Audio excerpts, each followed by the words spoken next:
Lost Media presents Inside the Crime Files with Anne-Marie Schubert.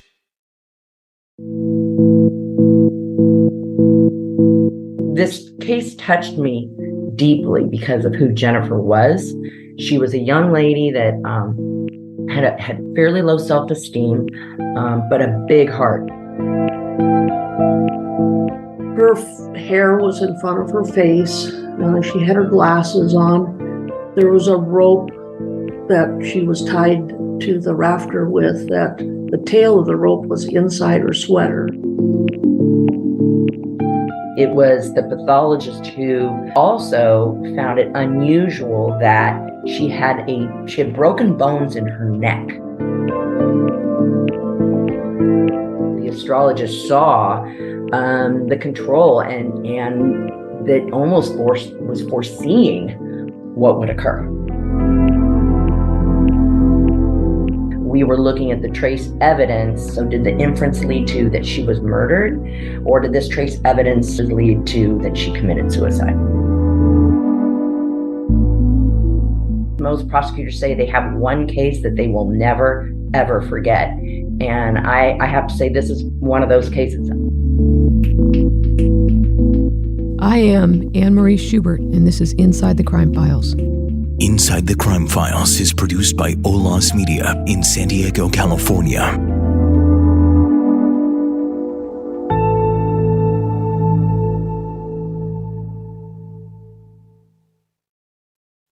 Welcome to Inside Crime Files with Anne-Marie Schubert podcast. I am Anne-Marie Schubert, and this podcast takes listeners inside and behind the scenes of the investigation and the prosecution of some of the most notorious and horrific criminal cases perhaps in California history.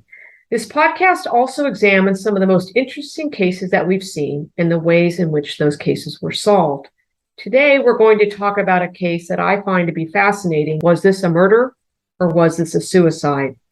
My guests are recently retired Deputy District Attorney Ruanne Dozier, and I would call her renowned forensic expert Faye Springer from our crime lab. And I just want to say welcome, everybody. Thank you. So let me start, first of all, for the listeners, I'm going to start off with Ruanne. Ru, if you can tell everybody kind of a little bit about yourself, your career, the types of cases perhaps that you focused in on in your illustrious career. Sure. So I have been a prosecutor for 32 years. As Anne-Marie said, recently retired. And I began focusing on domestic violence cases. I probably spent at least 10 years prosecuting domestic violence cases. And as part of in those years, I actually had several domestic violence homicides. In domestic violence, we're always looking at, how can we make sure that the couple doesn't end up one of them killing the other? How can we help the victim escape the domestic violence situation?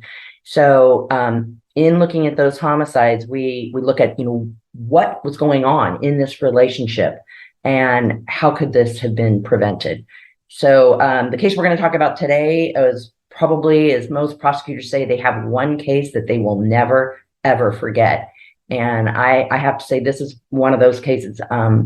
I got to know Jennifer after her death, meaning I got into her head. I read all of her diary entries, etc. We'll be talking about that later. But this is one of those cases that will stick with me, I'm sure, for the rest of my life. All right, great. And Faye, I think I learned about you before I actually met you by reading appellate court cases about, scientific advances in forensics. And so maybe you can kind of tell the listeners about your career and what your expertise is in.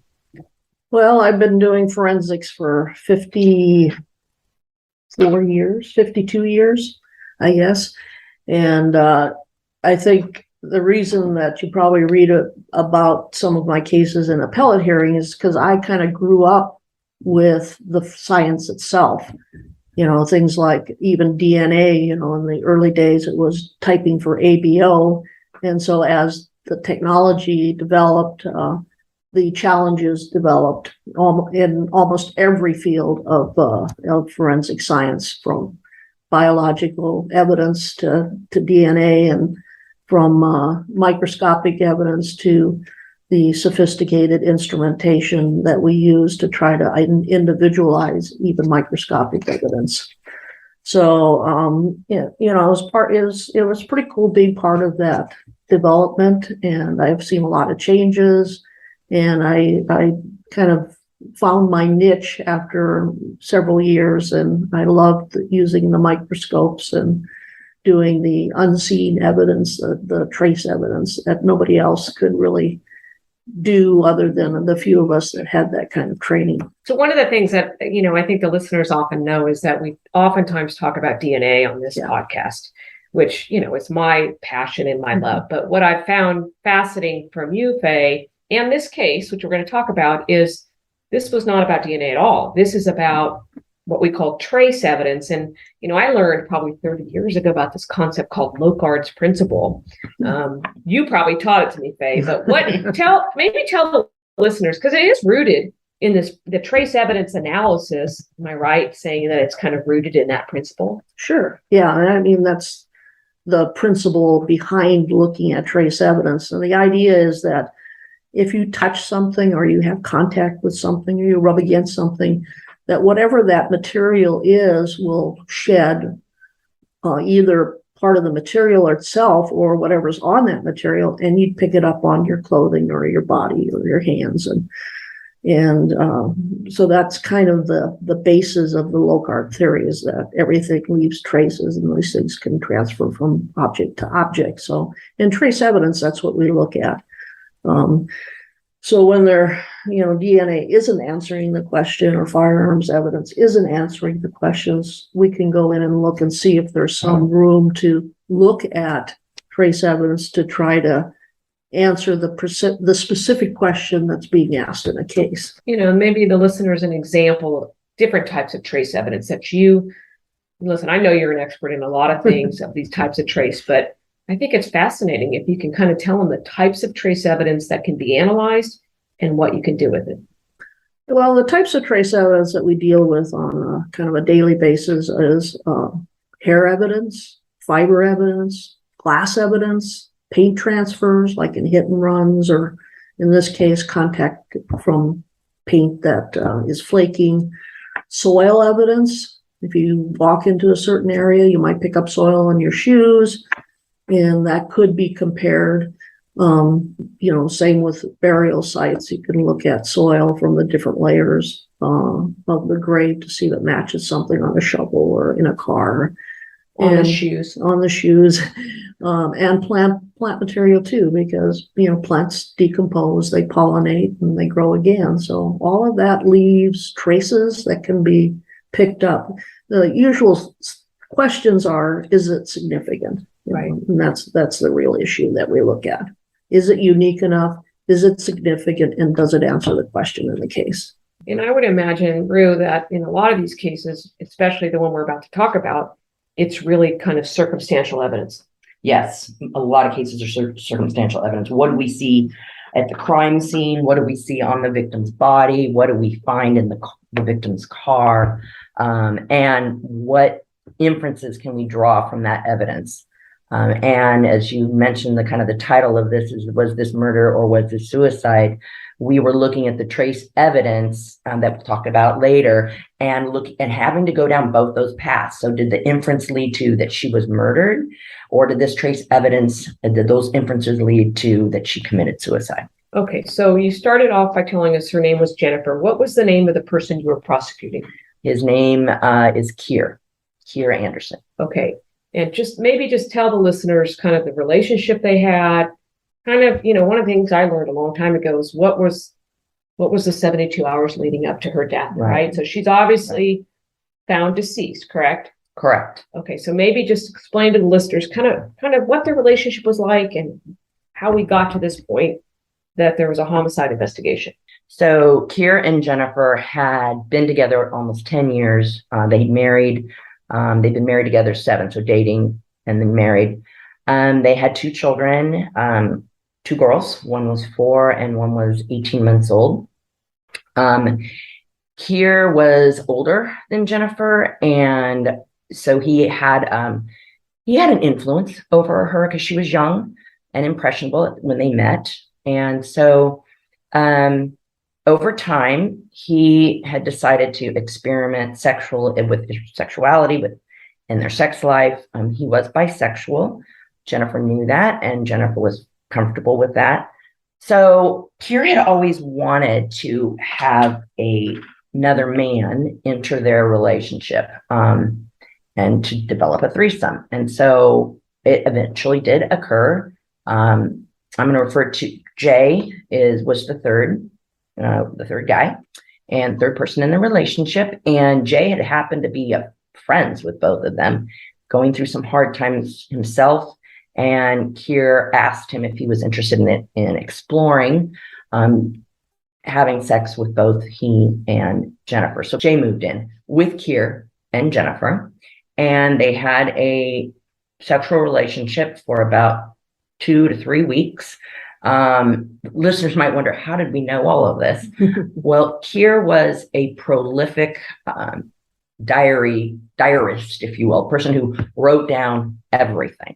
Keir was. Okay. And so we did find all of his journal entries, if you will, that discussed the sexual relationship that the three of them had. And not only that, but like emotionally, how Keir was feeling about this situation. He was quite pleased. In these writings, we determined he was pleased with the way it was going.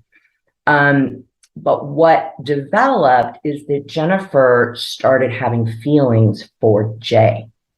So Keir would find that she would sneak off with Jay, and the two of them, Jennifer and Jay, would be together, leaving Keir out of the mix. So Keir began to feel left out, if you will. Things kind of boiled up, and there was some arguing about that fact.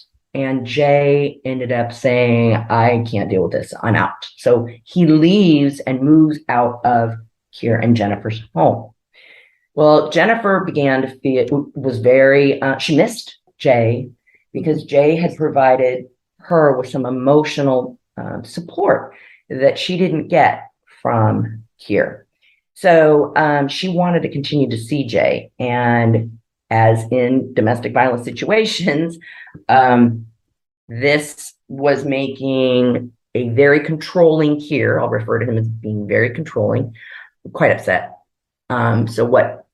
Moving forward, that jealousy, that on Keir's part, that feeling of abandonment, that his wife was abandoning him for another man, led to eventually killing Jennifer. And we can go into details later about the hours moving up to that point in time. So your experience with domestic violence, and I've heard this phrase before, what they call lethality factors. Mm-hmm. Maybe kind of explain, what is that? And were there signs here that those factors were present? Well, the biggest lethality that we see is in a domestic violence relationship is that and I'll just refer to the female, when the female part of the relationship wants to leave and takes steps toward leaving, that is when that female is in the most danger of being killed by her partner, because the partner, the domestic violence abuser, is controlling, wants to control his partner.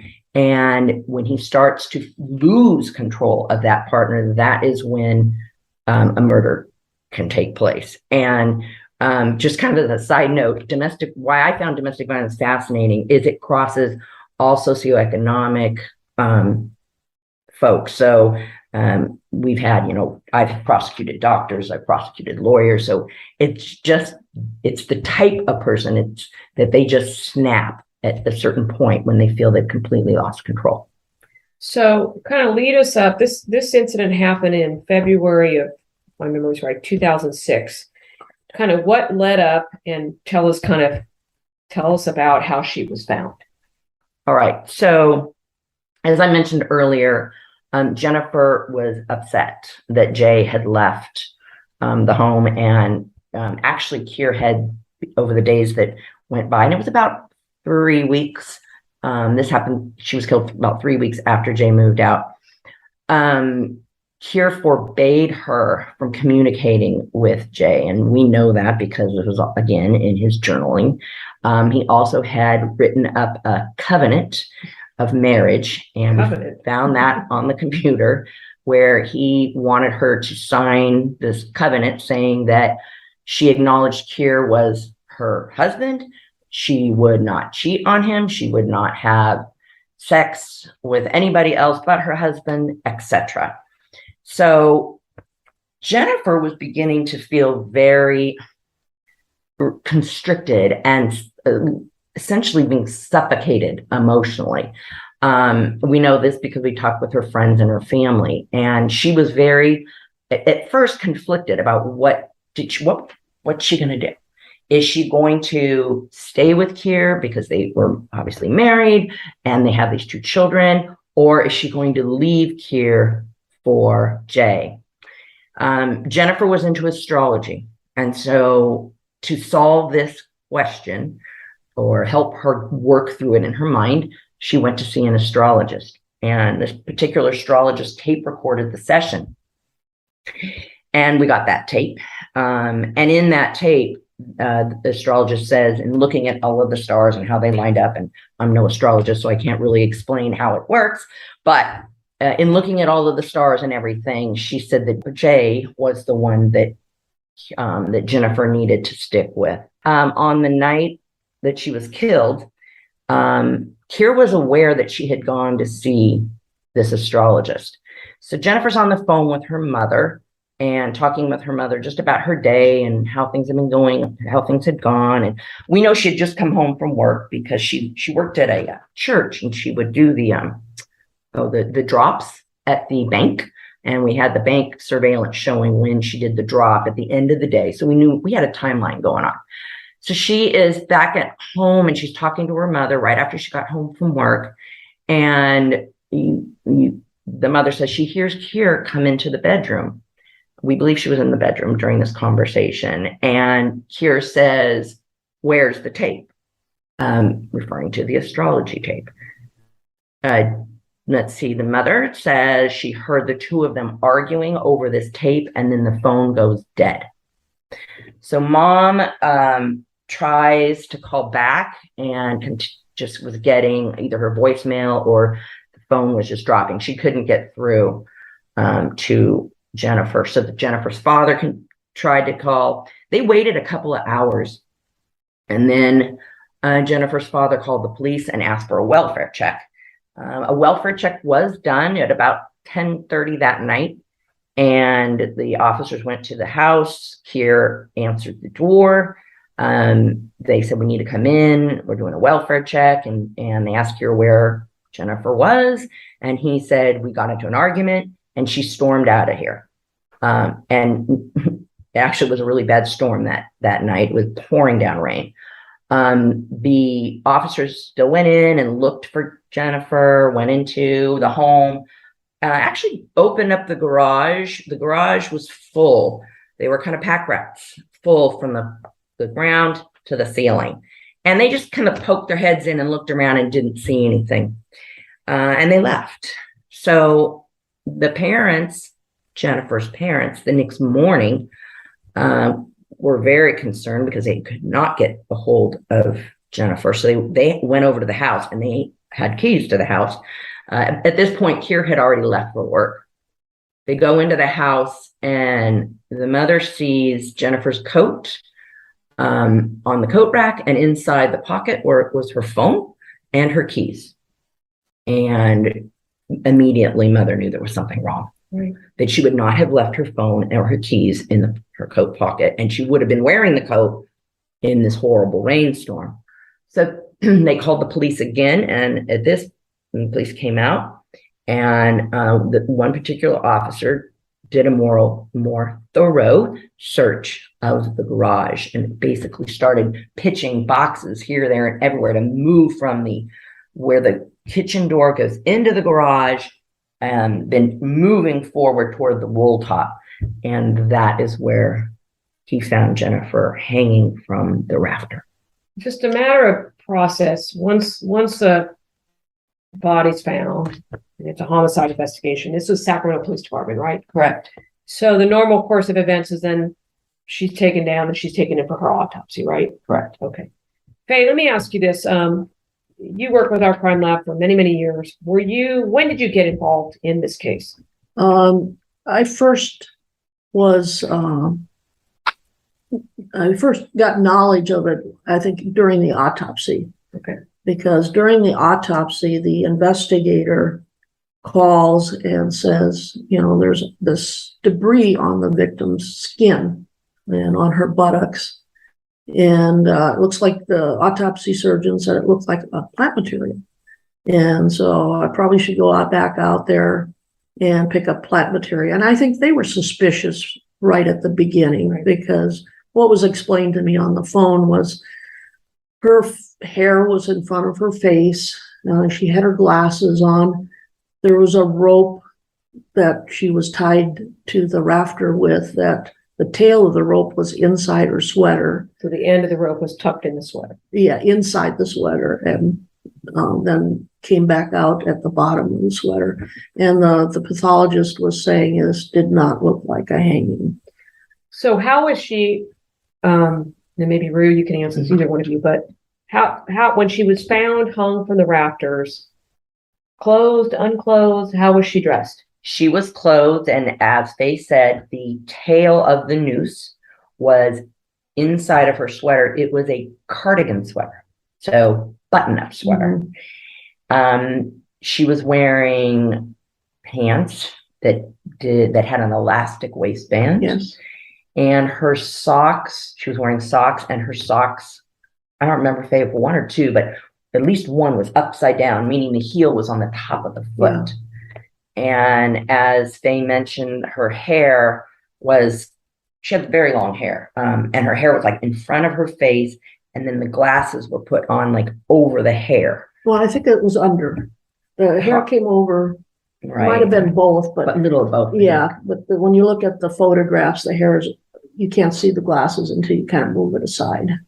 So, kind of getting back to our theme, or not our theme, but the truth was this suicide or was this murder? Faye was the one who pointed out when we were looking at the CSI photos that, wait a minute, the tail is underneath her sweater. So if she had really committed suicide, how on earth did it get underneath the sweater? Because she would have she tied the noose, Right. and then the tail gets tucked under the sweater. That just didn't make sense. Well, it was under the sweater in the back, not in the front. So, and you could see in the photographs that she was leaning up against a table saw. So it came out of the bottom of her sweater, and then it was outside the pants she was wearing. Okay. And you could see that in the photographs. And then the socks in the photographs looked like they were upside down, but I would confirm that once the socks came into the laboratory. Okay, so she has a pair of pants on. You get called because in the autopsy, she appears to have plant material on her buttocks, right? Correct. Not on the pants, but on the actual skin. Right. Okay, so what else kind of were you looking at ultimately in the laboratory? Did you go back out to the scene?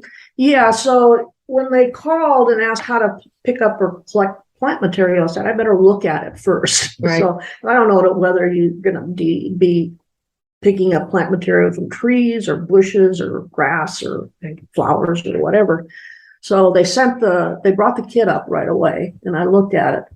Well, yeah, there were pieces of leaves and soil and paint and some other things on there too. And I said, well, I better go with you. Stuck to her buttocks. Yeah. Okay. Well, they had been removed at that point, but because the pathologist had removed it. And so they were going to get a warrant then. And that was then the first time I went out to the scene. Okay. So maybe kind of just walk us through, like, what'd you do at the scene? What'd you collect? And then what'd you analyze? Well, I collected everything that I thought might be on her body that might be relevant as to where she might have been killed. Right.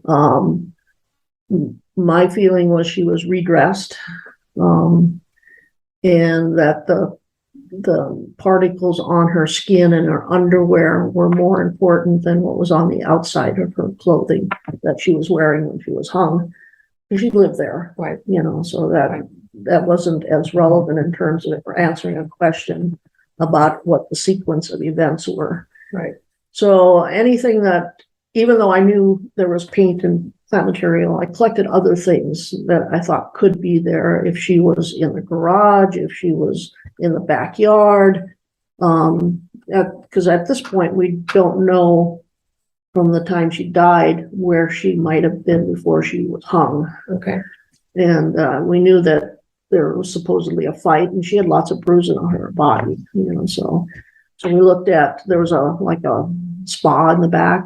We collected samples from that, collected samples from any of the paths from the back of the house to the front of the house and the side of the house, collected the plant material, anything that, was crumbly, because this was plants material that had come from like fallen leaves and they were decomposing. Okay. And then there was eventually some like plastic material, blue tarp plastic type material.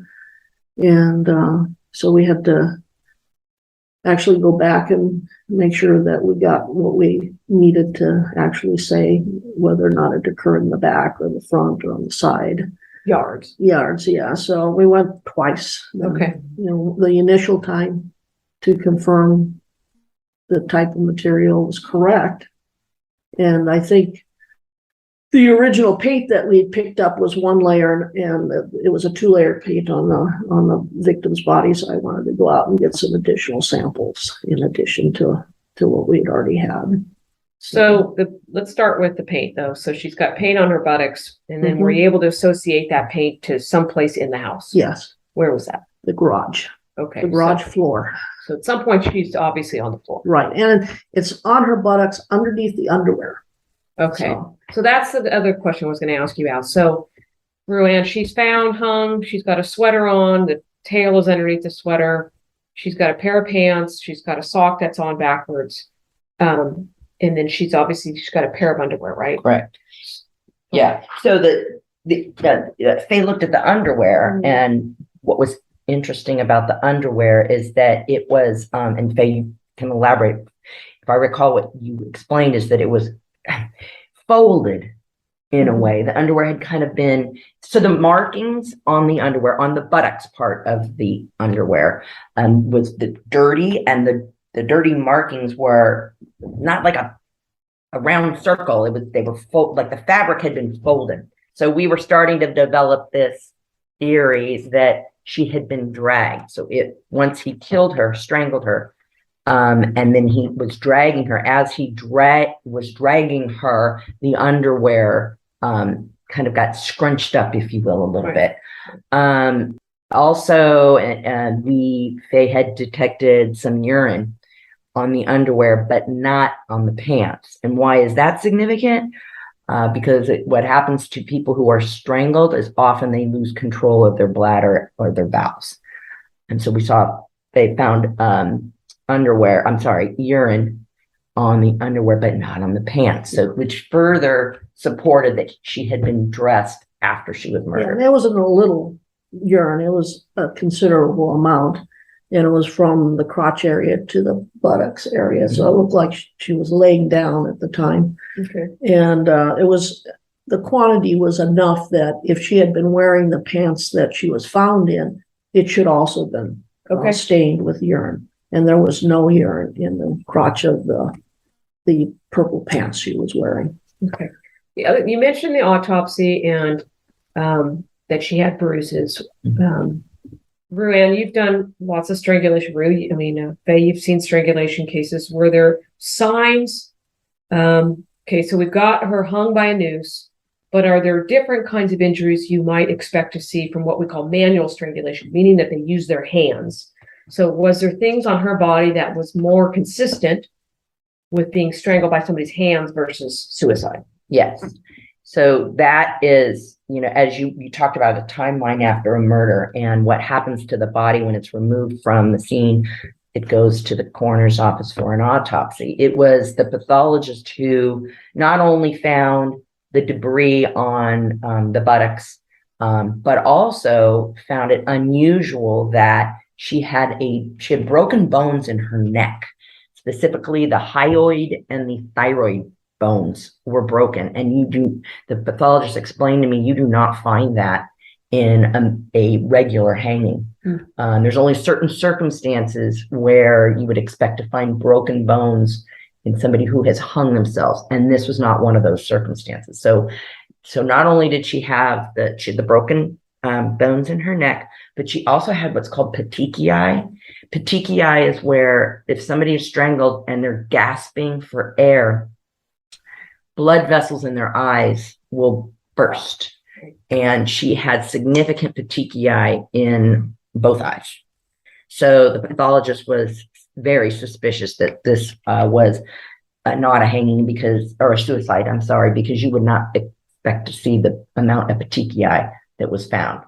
In addition, as you've mentioned, the bruising showed to the pathologist that there had been a struggle, because she had significant bruising on her legs, as if she had been, while being strangled, she was trying to kick him and fight back. We had to look at, okay, if she really hung herself, again, we're going back to, was this murder or was it suicide? How did she get the bruises on her legs? Right. If it was suicide? Right.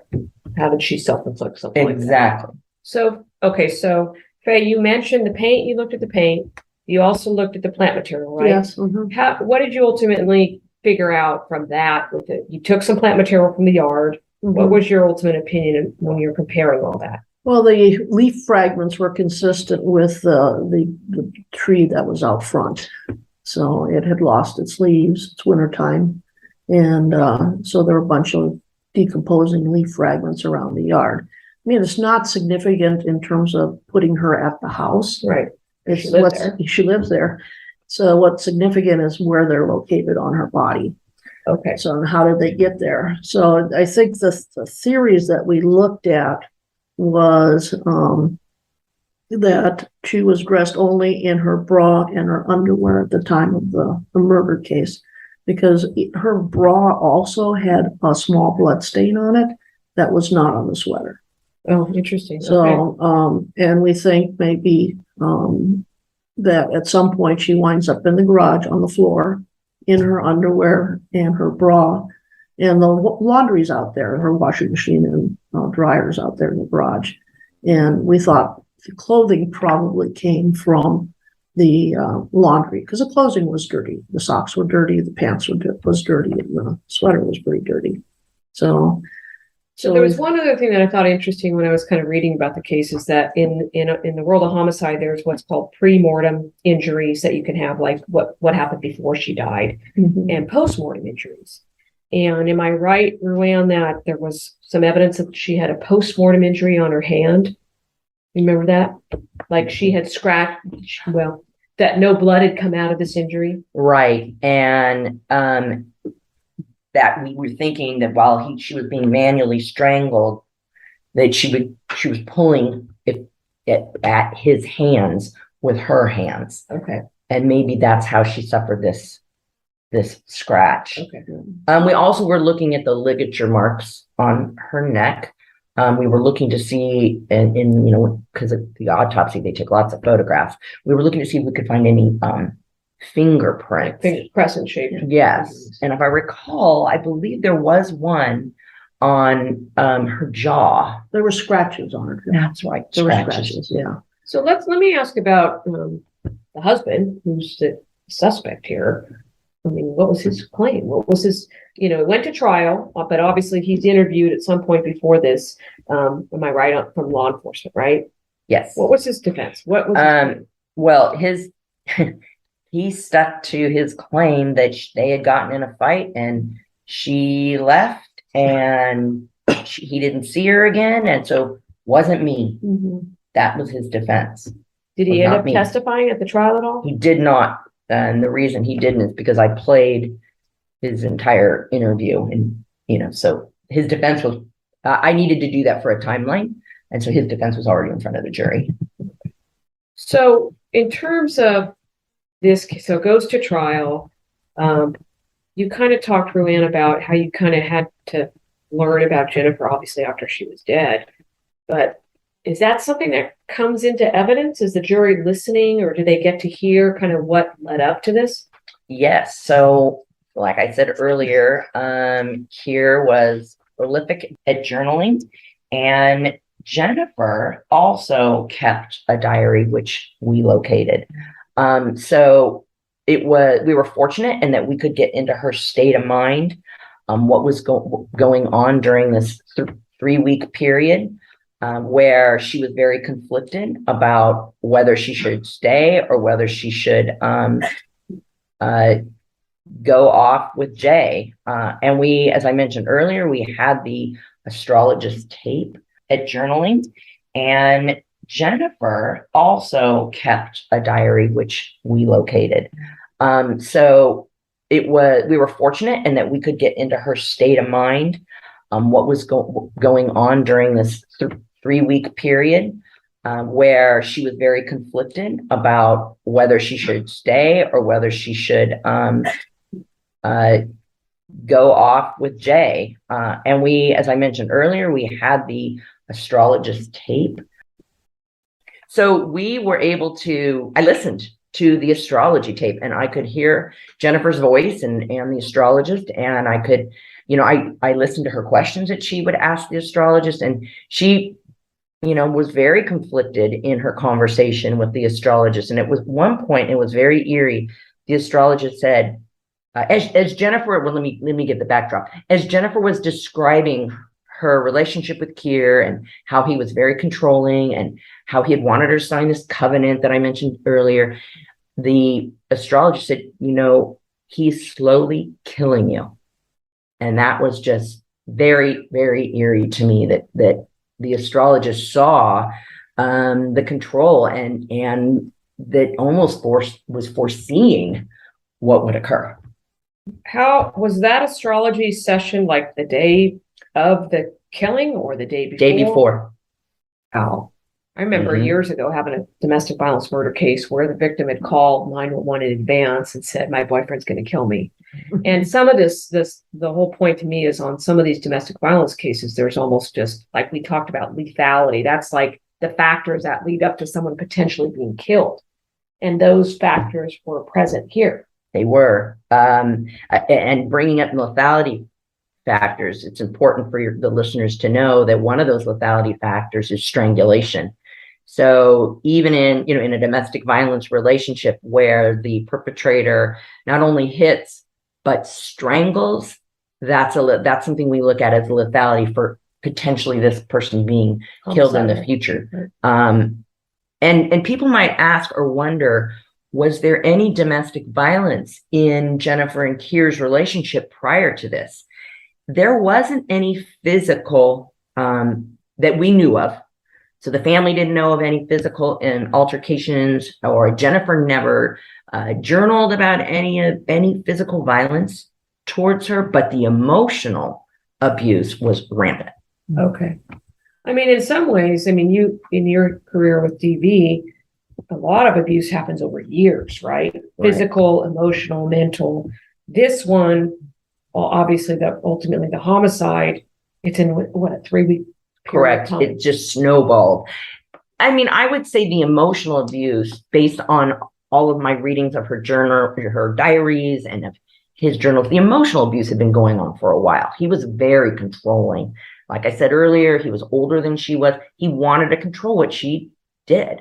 And so she was very passive, docile, and put up with it. It didn't seem to bother her until Jay enters into the situation, and she has feelings for him and sees him treat or experiences Jay treating her much differently, much kinder, much more loving, much more supportive of her emotionally. And I think that's what really caused her to pause and reflect, wait a minute, there's another way I can live my life. Right. Did she sign the covenant? She did. Oh, wow. Interesting. Yes. Let me ask you this, Faye. So you went out to the scene a couple times, you collect a lot of evidence. How much, just so people understand the amount of work that goes into this, how many how many hours or how much time did it take for you to like analyze all this stuff, write a report? Months probably, or a month total. You don't work 100% of the time Right. when you're in an 8-hour day.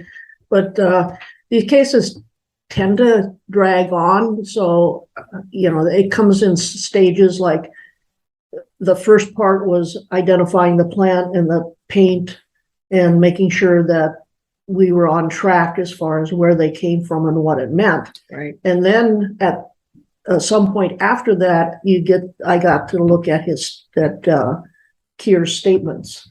So, he said there was a fight. The fight was in the backyard by the spa.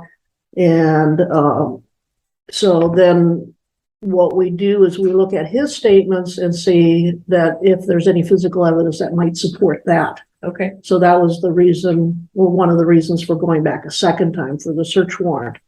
Because now we have the statement and we can pick up materials from these different areas that he describes as where the fight occurred.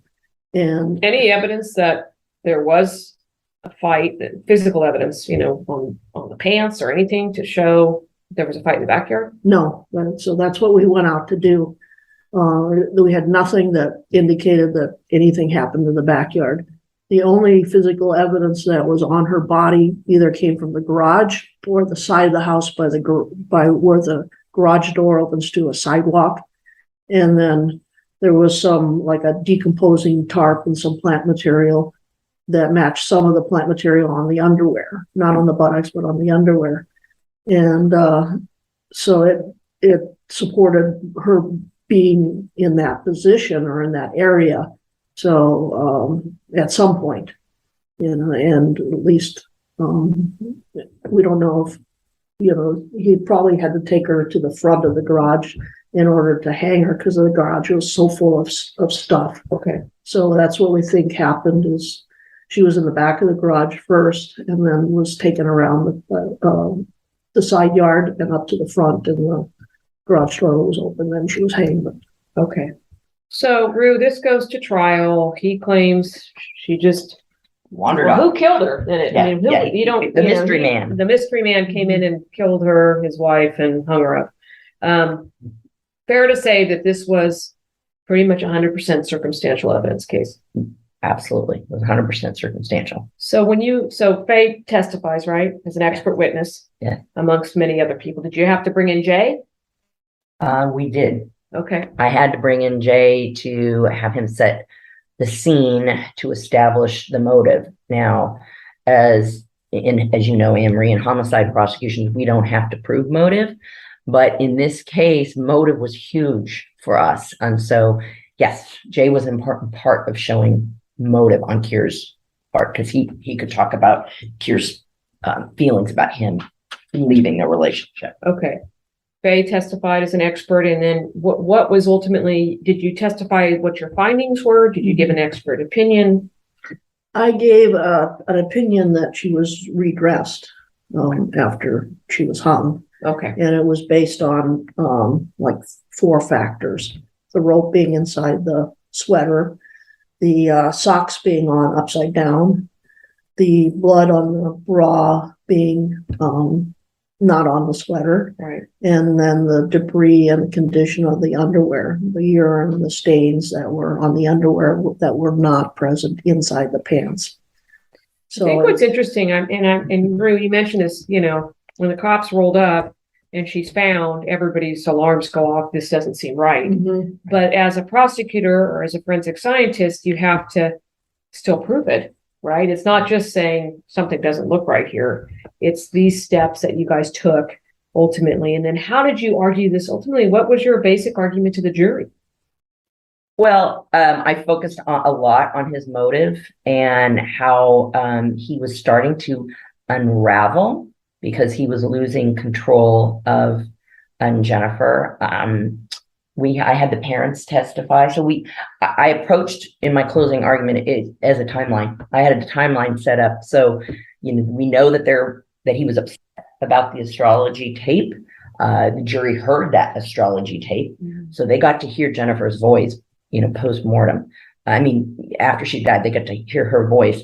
And then with obviously Faye's testimony, the sequence of events, and that the strangulation, the killing happened out on the back patio, that she was then dragged either through the house into the garage and placed on the floor, because how else is she going to get the very unique paint chips? And I say they were unique because they were either 2 or 3 layers of different colored paint. And that was the only place, correct me if I'm wrong, Faye, that was the only place in the home where that Yes. paint was located. And then I argued how physically he would not have been able to pull her up and over all of the junk that was in the garage, that he had to have gone out the side, dragged her out the side pedestrian door, which is where the decomposed tarp particles landed on her underwear. And then he had to drag her to the front, roll up the garage door and pull her inside. So it was a combination of the motive, that he was very, very angry, and that she had made up her mind that she was going to leave him, because that was in the astrology tape as well. In addition, I had several of her girlfriends testify, because her state of mind was very important. Right. Was she just, again, was it murder or was it suicide? Was she just in a suicidal state in the days and hours leading up to murder? No, one of her girlfriends testified she appeared, her emotional state on the day of the killing was one of relief, that she was feeling emboldened, if Like you she will. finally made up her mind. Like she finally made up her mind and she was going to do what she needed to do. And so focusing a lot on both her state of mind, his state of mind, and then obviously the circumstantial evidence. And I think also with the circumstantial evidence, you can always explain one thing, Right. Maybe the rope might be a little odd, Right. but, Putting the pieces possible, together. Yeah, and the socks upside down, most people don't wear their socks upside down, but if she was in a hurry, they could always have an explanation, but you put everything together. It just didn't make any sense other than she was stressed after she was hung, and therefore, I remember when I was a baby lawyer with Luann, and I both started out together in 1990, and we both worked in the Bay Area, and there was the earthquake in San Francisco. And if listeners remember, it was a big deal. 1989, Bay Bridge collapsed, there was fires and all that. And I remember, I'm reminded by what you say, Faye, is that you can say that the Bay Bridge collapsed because of some structural default, or the fires happened because of some, problem with the utility company, whatever it is. But it all happened at the same time, at the same place, for the exact same reason. And I used to use that as my circumstantial evidence example, that put it all together. And the only logical conclusion is that Keir Anderson strangled his wife and then hung her and dressed her post the killing. And I think as a scientist, we did due diligence in looking at alternative theories. Right. Like we looked to see if there was paint anywhere else in the house. We looked to see if there was any decomposing tarp anywhere else. So I think, considered the alternatives, considered his story to be correct, and the physical evidence just wasn't there. We went back there the second time for that purpose. Right. Is to make sure that we had it put together correctly. Fascinating. So, Ruann, the jury convicted him of murder? First degree murder. Yes. Okay. And he's in prison currently. He's in prison. So fascinating to me. It's fascinating not only because it's circumstantial evidence, but the amount of work that went into it and the uniqueness of the case. But, as we kind of wrap it up, I'll start with you, Faye. Kind of, you've done a lot of cases in your career. I'm assuming you've done other cases where they were kind of what I would call staged suicide, Yes. where somebody kills somebody and tries to act like it's a suicide. I mean, what do you think is important for listeners to kind of walk away with in terms of just lessons from this case or realities of this case? Well, these kinds of cases are difficult because there's so many moving parts, and for every event or everything that you see, or every piece of evidence, I think you always have to ask the alternative. And the more complete you are in asking those questions and considering them, by the time everything's put together, it becomes a better case. And so communications, understanding what the autopsy is, understanding how the investigation is progressing and what their concerns are, Right. understanding what the prosecutor's concerns are as far as proving an element is absolutely critical, because if we don't understand what the issue of proof is, or what the real question is, Right. we may have just done an analysis and have no idea what it means, and we can't testify to what it means. I mean, it basically is out there in kind of limbo by itself, Right. From the scientist standpoint. So, we can do a much more thorough job in answering questions the broader the perspective is, in contrary to the theory that if you know too much, you're biased. Right. But if you know too much, you can also try to prove the alternative explanation. So I don't buy into that at all. I just remember, I'm probably gonna date myself. I think I met you, Faye, probably in the mid-90s. And it was a case in another county, rape case, but you were doing some plant work on it. And I'll never forget, the first thing you said is, well, what question are you trying to answer here? Yeah. It's true. It's a really important thing. So thank you for that. But Rue, how about you? What do you think you want the listeners to know about this particular case? Well, that, as Faye mentioned, we needed to answer all of the questions. I didn't mention earlier that it took us 9 months to answer all of those questions. We did not rush out and arrest Keir Anderson after we found his wife hanging in the garage. It took us 9 months for Faye to do all of her work, for me to meet with the pathologist numerous times to get those answers from the pathologist, and again, go sift through all of the written evidence we found, the journals of both Keir and Jennifer. This case touched me deeply because of who Jennifer was. She was a young lady that had fairly low self-esteem, but a big heart. You could tell by how she raised her kid, how she was treating her children, the love she had for her mom and her dad and her brother. And, she finally was kind of like, her wings were finally opening up, and she was going to be able to move on and get out from under Keir's control. But sadly, that was not to be, because he was going to have, if not the last word, the last act. Sounds like he had both. Yeah. Well, thank you both for joining me today. Fascinating case. I always try to kind of end it, and Rue, you kind of highlighted these cases are about the human toll of crime. I mean, she had a family and children that are now left behind. So, but I thank you for that. Thank you both for your insight. To our listeners, thank you for joining in. And if you want to find more, you can go to our podcast on InsideCrimeFiles.com. Thank you. Inside the Crime Files is produced by Olas Media in San Diego, California. Olas Media.